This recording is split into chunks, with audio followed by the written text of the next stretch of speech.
Call driver ভাইদের বলবো আমি এখন আছি এয়ারপোর্ট পার্কিংয়ে।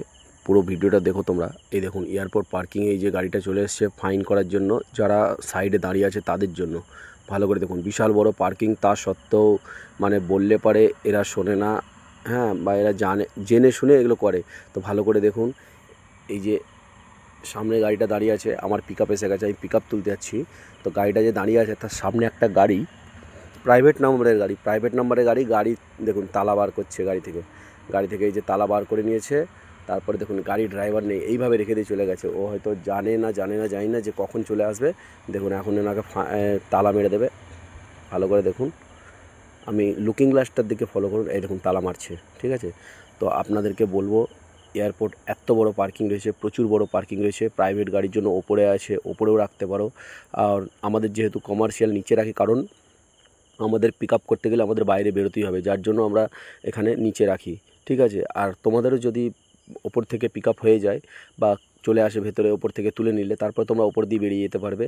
বা যদি বলে প্যাসেঞ্জার, যদি বলে আপনাদের যে গাড়ির মালিক বা প্যাসেঞ্জার যদি বলে যে না আমি গেটের সামনে দাঁড়িয়ে, তাহলে তোমাদের নিচে হয়ে এরকমভাবে বেরোতে হবে। তার আগে টোকেনটা তোমাদের দেখিয়ে দেবে, মানে রাস্তায় যেখানে কাউন্টার আছে, টোকেনটা দেখার পরে যদি তো টাকা কত টাকা মানে কতক্ষণ হচ্ছে, তারপরে তোমাদের সেই হিসেবে টাকা নেবে। এটা হচ্ছে বেরোবার রাস্তা। তো তোমাদের একটাই রিকোয়েস্ট করবো, ভুল করেও কখনো যে বা মালিক চলে আসছে বা প্যাসেঞ্জার চলে আসছে আর একটুখানি এখানে দাঁড়িয়ে যায়, এইভাবে করবেন না। এরা কিন্তু জানে যে টাইমে ফ্লাইট ল্যান্ড হয় আর ট্রাফিক প্রচুর থাকে, যে এই সময় এবার ফ্লাইট একসাথে অনেকগুলো ল্যান্ড হচ্ছে। হ্যাঁ, ওরা কিন্তু ঠিক সেই সময় চলে আসে, যে দেখে যে ওয়ার্নিং দেয় যে সরিয়ে নাও যদি থাকো, আর যদি না থাকে তাহলে কিন্তু ওরা তালা মেরে দিয়ে চলে যাবে। আর গাড়ি রেখে কখনও তোমরা মানে পার্কিং ছাড়া গাড়ি রেখে কখনও চলে যাবে না। তো দেখুন আমি এইটা দিয়ে বেরোচ্ছি, এটা দিয়ে বেরোবার রাস্তা তোমরা সবাই জানো। ঠিক আছে, যাদের নিচে দিয়ে পিক আপ করতে হবে তাদের এখান দিয়ে বেরোতে হবে। সামনে কাউন্টার আছে, সেই কাউন্টারের তোমাদের টিকিটটা দেখাতে হবে।